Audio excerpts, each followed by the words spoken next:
So I'd like to demonstrate something you can use to start mobilizing a bunion.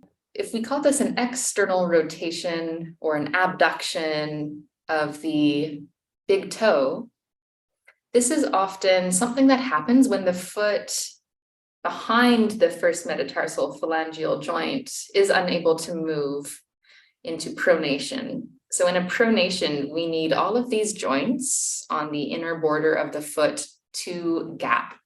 So we need the talus and the navicular to gap. Comme ça. We need the navicular and the first cuneiform to gap. Comme ça. We need the first cuneiform and the first metatarsal, first metatarsal. Here's 5 of them. We need that joint to gap. So there's a number of joints on the inner side of the foot that need to open and create this kind of banana shape when the foot pronates on the ground. What we often find as a consistency is that none of that is really happening through the rear foot and through the midfoot, but the big toe does all of that opening. So we're getting a massive opening at this joint here between the big toe and the first metatarsal, but this joint and this joint and this joint and this joint between the talus and the calcaneus, none of that is really getting the medial border opening. Why? I don't know. That might take a little bit of investigation and looking into injury history and kind of sussing out why is that happening. But in the meantime, we can start to reorganize the mechanics of the foot so that more opening is promoted through the medial border. And we can minimize the gapping of the big toe joint and just start to put in some new movements and joint sequencing into the foot. So I'll show you one way that you can start to work with that. And all you need is a sock. So because in the bunion situation, there's so much gapping here between the big toe, we're going to try to block that from happening too much. So you're going to take a sock and simply put it between the big toe and the second toe, like that, just to prevent the big toe from sliding over into that abduction and gapping the joint too much.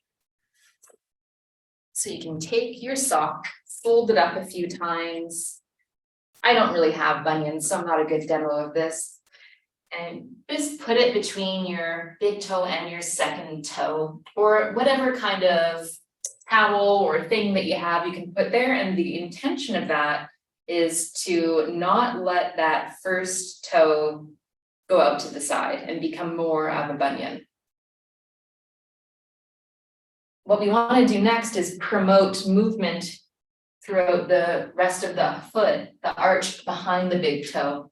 So we'll use a ubiquitous anatomy and motion exercise to do that, which is simply to bend your knee and start to rotate your pelvis away from that front foot.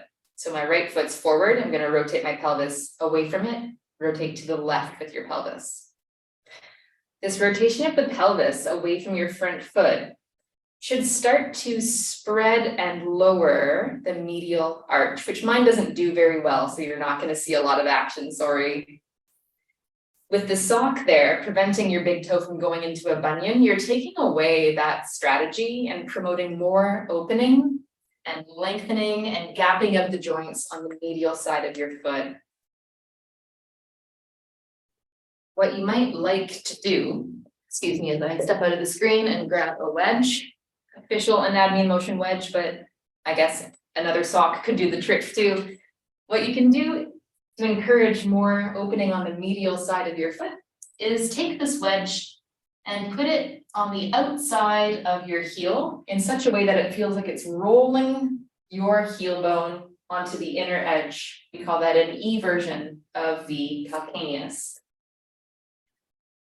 And with that wedge there, the intention is to encourage more pronation in the rear foot by rolling that calcaneus onto the inside edge. So this is just one way you can get started trying to reorganize the strategy that your foot has for pronation by minimizing how much your big toe is moving into that valgus position and maximizing the opening on all these other lovely joints on the inner side of the arch of your foot. So give it a go and have fun.